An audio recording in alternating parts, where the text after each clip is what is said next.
Itu ya, itu adalah kewajiban kita. Ya, kalau ada apa-apa bisa koordinasi, ya kan, supaya apa? Kita tidak salah langkah mengambil keputusan. Ya, itu sih.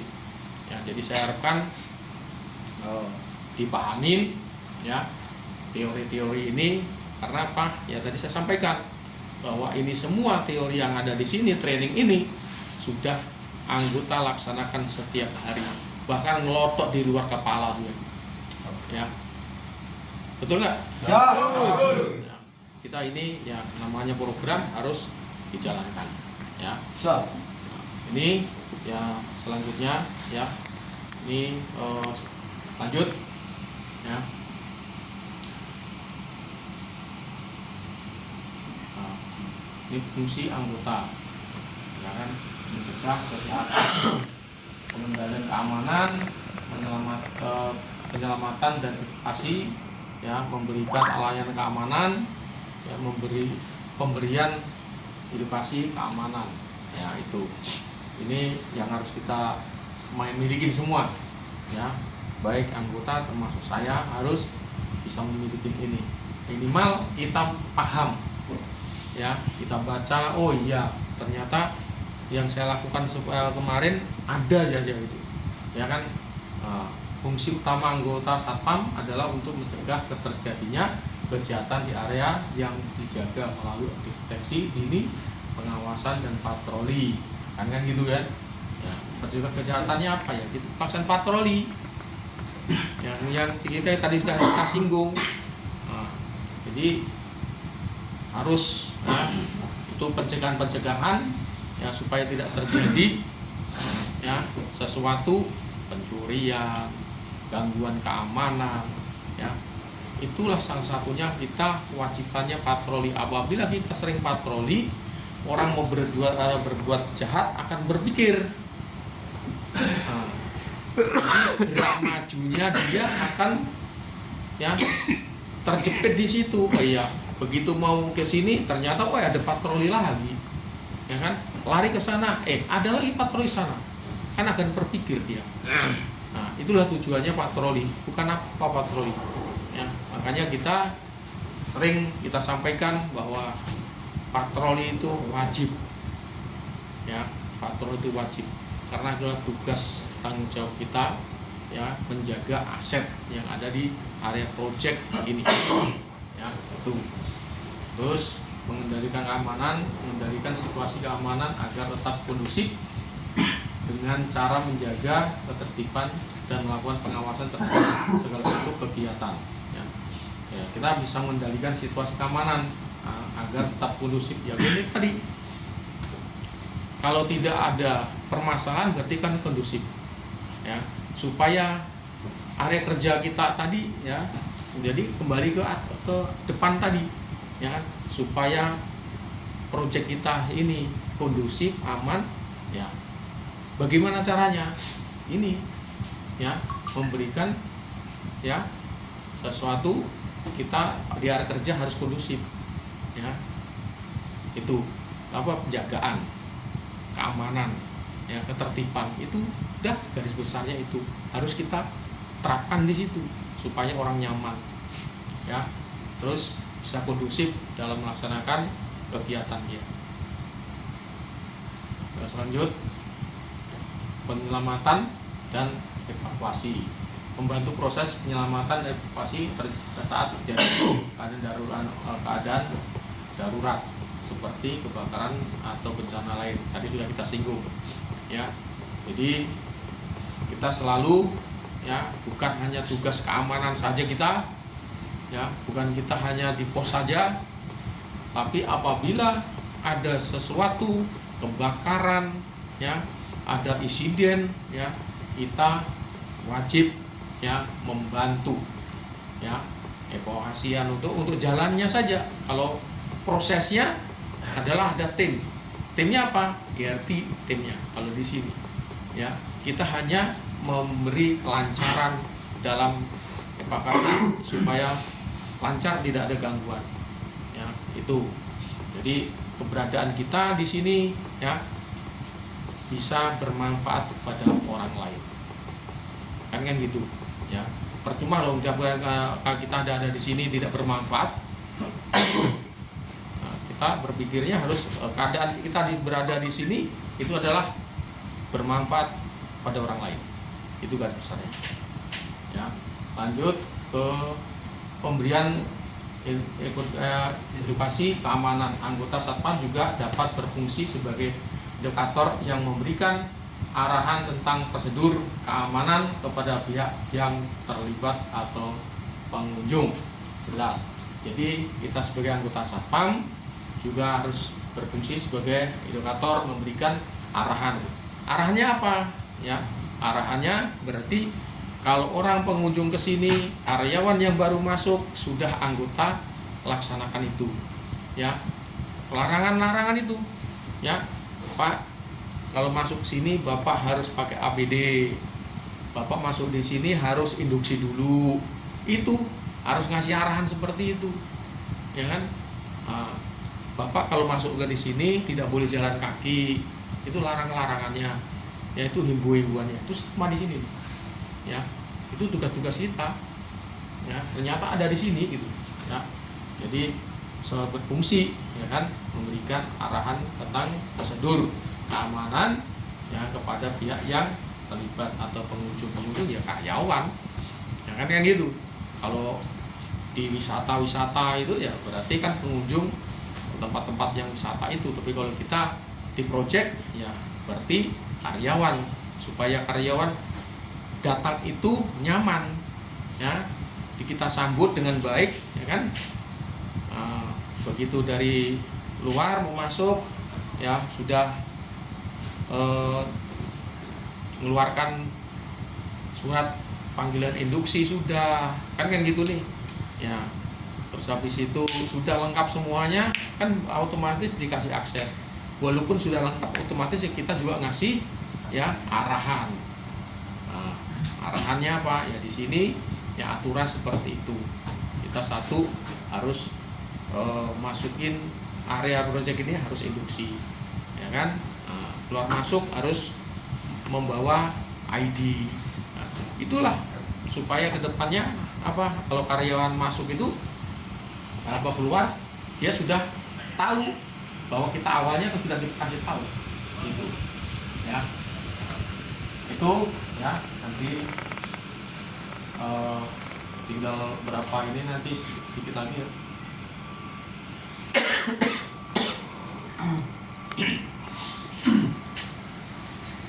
Ya, terus mungkin anggota Satpam mengawasi dan memimpin seluruh anggota Satpam dalam pergunya untuk memastikan mereka menjalankan tugas dan fungsi dengan baik, memberikan pengarahan, pelatihan dan bimbingan kepada anggota Satpam agar mereka lebih profesional dalam menjalankan tugasnya. Ini tugasnya Danru. Ya, Danru harus memiliki ini, ya kan? Nah, jadi harus Danru itu ya satu, ya kan, harus memberi contoh, ya kan, memberi contoh dengan baik, ya kan, kepada anggotanya, ya kan, terus memberikan arahan, ya. Nah, jadi namanya Danru itu tugas tanggung jawabnya besar, ya kan, sebagai kakak, sebagai orang tua, ya kan, di situ tugasnya Danru, ya kan. Harus selalu membimbing. Nah, tapi kalau anggota dikasih tahu sama Danru, ya jangan marah, di sini ada gitu loh, ya kan. Dari situ. Nah, terus akhirnya selanjutnya nomor 2 menyusun mengatur jadwal tugas itu ya. Danru itu tugasnya supaya anggota itu lebih paham, lebih dalam menjalankan tugas itu sesuai dengan aturan, ya sesuai ya tugasnya, dengan ngatur dengan jadwalnya tadi. Jadwalnya apa ya, plottingan, schedule, ya kan. Nah, schedule itu kan harus dijalankan, ya kan. Itu adalah tugas Danru, menjalankan schedule Setelah itu baru peluntingan melaksanakan tugas-tugasnya. Ya, oh si A sini ini. Yang tahu persis ada Danru. Ya. Yang tahu kondisi di lapangan adalah Danru. Ya. Yang tahu ya permasalahan di lapangan Danru. Karena Danru adalah melekat ke anggota. Ya. Kesulitan ya. Kesulitan anggota Danru harus tahu. Makanya saya sering sampaikan ya, hargai Danru. Ya. Kan gitu nih, ya. Danru adalah perpanjangan tangan dari pimpinan. Danru itu adalah pimpinan yang terendah di regunya. Dari situ. Ya, itu otomatis ya. Jadi saya kira anggota sudah paham lah, ya. Nah, terus melakukan koordinasi dengan pihak terkait, berkoordinasi dengan pihak internal, manajemen perusahaan, tim keamanan lainnya. Ya, berarti Danru itu juga bisa langsung berkoordinasi dengan pihak-pihak terkait. Contohnya dari manajemen perusahaan, contohnya bisa langsung ke HRGA, bisa langsung season head, bisa langsung ke internal yaitu dari kepolisian. Itu bisa. Tapi begitu koordinasinya apa, hasilnya apa, disampaikan ke pimpinan langsung. Sehingga kalau begitu pimpinan ditanya, tahu. Oh iya, Danru tadi ya kan informasikan ini, ya kan. Tinggal kita pimpinan ngambil langkahnya bagaimana, ngambil keputusannya bagaimana. Karena Danru tidak bisa ngambil keputusan adalah di pimpinan. Harus dipahami. Terus ya? Terus selanjutnya pengawasan pelaksanaan SOP keamanan, memastikan bahwa semua proses SOP keamanan dijalankan dengan baik oleh seluruh anggota. Ya, ini pasti ya. Ya, kita menjalankan tugas itu ya tidak terlepas dari SOP. Ya, kalau kita tinggalkan SOP ini salah besar. Ya, ini ada saat kita melaksanakan tugas. Di mana-mana pasti SOP. Apa sih SOP ini? Ya, prosedur operasi standar. Ya, itu. Jadi kita ini harus memahami SOP-nya. Pos SOP-nya di sini, ya kan? Contoh di pos 1 tugasnya apa? Ya kan? Di samping penjagaan, ya, pengawasan, di situ kan ada pengecekan kendaraan keluar masuk, pengecekan ID, ya kan? Nah, terus pengecekan mobil yang sudah komisioning. Itu SOP-nya di pos 1 seperti itu. Beda pos 1 sama pos 2 beda. SOP-nya juga beda. Ya, semua SOP-nya sudah ada, ya kan? Nah, kan di pos itu sudah sebagian sudah ditempel padahal sudah ada semua itu. Ya kan? Nah, ada nggak? Ada. Enggak, yang nggak ditempel itu yang hilang-hilang aja, nggak ditempel. Kadang-kadang jatuh tapi nggak dirawat, ya kan? Itu. Lanjut, melakukan evaluasi kinerja. Melakukan evaluasi terhadap kinerja setiap anggota satpam di bawah komandonya, termasuk melakukan penilaian terhadap disiplin, kedisiplinan dan etos kerja. Ya, itu jelas. Ya, tugas Danru. Ya. Jadi harus bisa ya evaluasi kinerjanya anggota. Oh, si A itu seperti ini loh. Oh, si B ini kerjanya kayak gini. Nah, oh, ini orangnya seperti ini. Itu Danru. Ya, penilaiannya. Ya, karena apa? Itu setiap bulan sebenarnya itu diminta. Ya kan? Itu penilaian Danru. Karena kenapa Danru? Karena yang tadi saya sampaikan bahwa Danru itu ya selalu melekat ke anggota. Persis harus tahu situasinya anggota, belumnya anggota, kekurangan anggota. Ya, itulah Danru. Ya, makanya di sini harus bisa menilai. Nah, di sini, ya. Terus lanjut ke 9 ya. 7. Memberikan laporan dan rekomendasi, menyusun dan memberikan laporan berkala kepada atasan mengenai keadaan keamanan dan kinerja anggota satpam. menyampaikan rekomendasi terkait perbaikan sistem keamanan atau peningkatan perlengkapan yang dibutuhkan oleh tim Satpam. Nah, jadi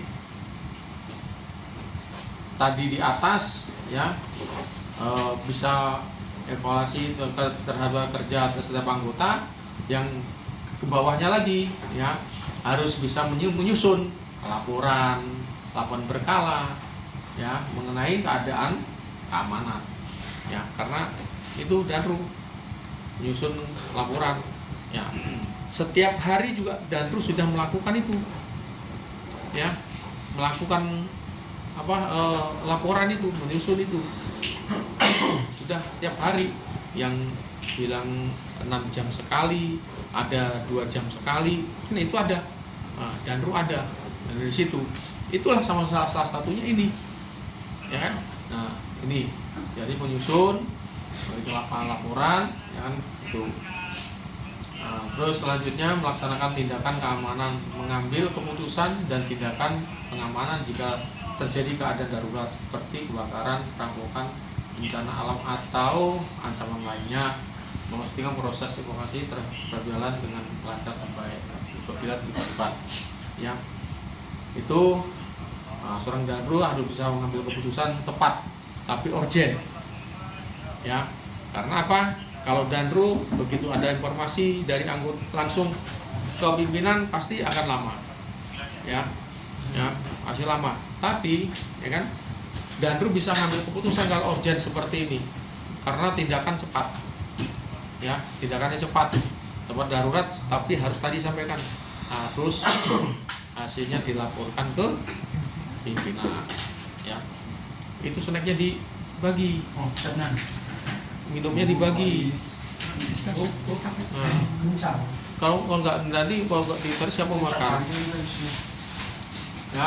Terus 9, pengelolaan inventaris dan pengelengkapan keamanan, memastikan semua peralatan keamanan radio, menggunakan alat program lainnya dan kendaraan motor berfungsi dengan baik dan siapkan digunakan. Nah ini sama ya, jadi ya pengelolaan barang inventaris ya ini sudah, makanya saya sering sampaikan jaga barang inventaris ya, inventaris jangan hanya copy paste, dicek betul ya.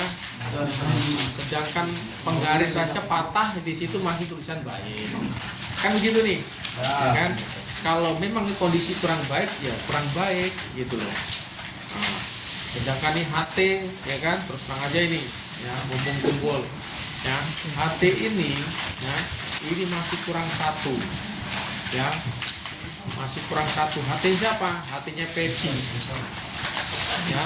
Begitu peci itu pas peci dipindahkan ke on call, nah HT-nya kan ditarik waktu pas apa ngawal ya kan, ngawal buah barang kargo itu yang bawakan Danru, karena harus bawa 2 HT, satu channel 1, satu channel 12.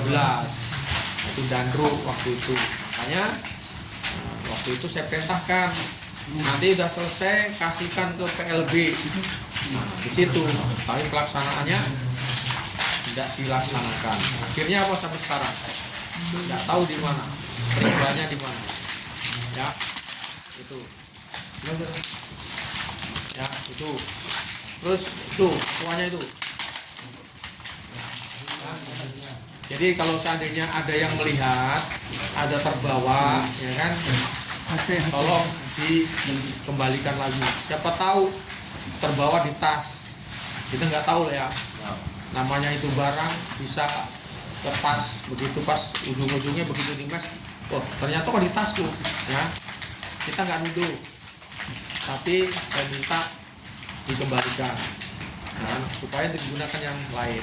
Karena apa nanti nih? Ya kalau apabila itu nanti pengecekan kurang satu, otomatis kita mengganti. Mengganti berapa? Ya kan? Itu sekitar 9 jutaan. Baterainya aja. Baterainya aja. 1 sen. Ya kita 9 juta dibagi 98 lah. Nah, berapa orang yang berapa orang kan kayak gitu aja ya kan, nah, otomatis kan gitu. Jadi saya minta yang dipelihara Gerang Inventaris itu pengawasannya ke Danru, makanya saya bilang Danru cek betul-betul barang-barang inventaris ya. Jelas ya. Terus membangun hubungan dengan pihak luar, tadi sudah disinggung ya kan, orang Danru itu harus bisa berhubungan dengan eksternal seperti kebudian sudah disinggung. Lanjut. Nah, ini masih punyanya Danru nih ya. Danru fungsi kepemimpinan ya, fungsi koordinasi, fungsi evaluasi dan pengawasan ya, fungsi tanggap darurat, fungsi peningkatan kualitas. Nah, ini yang pertama kepemimpinan. Komandan Regu bertanggung jawab atas keberhasilan dan kelancaran tugas pengaman yang dilaksanakan oleh anggota Satpam. Sebagai pemimpin yang harus mampu memberikan arahan, motivasi dan solusi terhadap masalah yang dihadapi oleh tim ya kan. Nah, saya kira anggota sudah tahu lah ya kan, karena anggota kan kalau sudah apel kan pengarahan dan itu ada ya kan, ada di sini ya. Jadi Danru itu ngomong setiap hari, setiap apel itu bukan asal ngomong, itu dasar di sini. Jadi kelancaran di pengamanan ini ya kan, memberi arahan, motivasi dan solusi. Kalau ada apa ya solusi bagaimana? Contoh nih ya kan, anggota begitu di pos 1 ya kan, kalau ada sesuatu pasti ngontek ke Danru, ini ada tamu ya kan, tapi dijemput tamunya, ini gimana Danru, dikasih akses atau tidak, nah, kan begitu nih. Nah, makanya di situ Danru lah yang ngambil keputusan. Nah, paling penting kalau ada yang bertanggung jawab kasih akses saja, itu ya solusi yang baik. Nah, itu fungsi koordinasi sebagai penghubung antara atasan dan anggota ya. Tadi kita singgung kan, Danru itu adalah penghubung dari anggota ke pimpinan ya kan. Danru itu ibaratnya itu jembatan ya, ibaratnya itu jembatan Danru. Kalau jembatannya roboh, jembatannya putus, sudah bubar ya. Beratnya beban Danru ya. Nah itu ya kan, Danru itu jembatan ya kan, anggota supaya bisa nyebrang ke sana apa, Danru itu Pimpinan lewat injak belakang. nah di situ itu Anggota lewat jembatan injak belakang. ya. Jadi keberhasilan apa tuh Danru memang tanggung besar ya. Ya itu jadi makanya itu jembatan. Nah, ya. Terus fungsi evaluasi dan pengawasan, komandan itu bertanggung jawab untuk memastikan bahwa seluruh tugas yang dibebankan anggota Satpam dijalankan sesuai dengan standar operasional yang ditetapkan, sudah melakukan evaluasi terhadap kinerjanya. Tadi sudah singgung, nanti ulang-ulang terus nih. Ya, tugas tanggap darurat, Kamar Guru harus mampu mengambil keputusan yang sudah. Fungsi peningkatan kualitas, Kamar Guru juga berfungsi untuk meningkatkan kualitas dan keterampilan anggota Satpam melalui pelatihan tersudah. Jangan berikutan. Itu,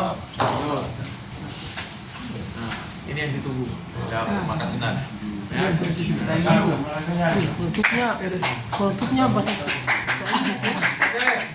Ini yang terakhir yang sudah ya selesai yang saya sampaikan pada malam hari ini ya kan.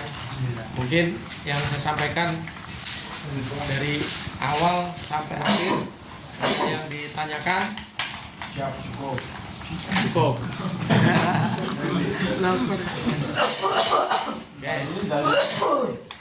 Cukup ya, kalau sudah cukup setelah ini istirahat ya, tapi barang-barang yang ini dikembalikan seperti semula atau kursi seperti semula tidak ada kotoran di sini dibuang ke tempat sampah. Ya, kembali dengan rapi. Ya.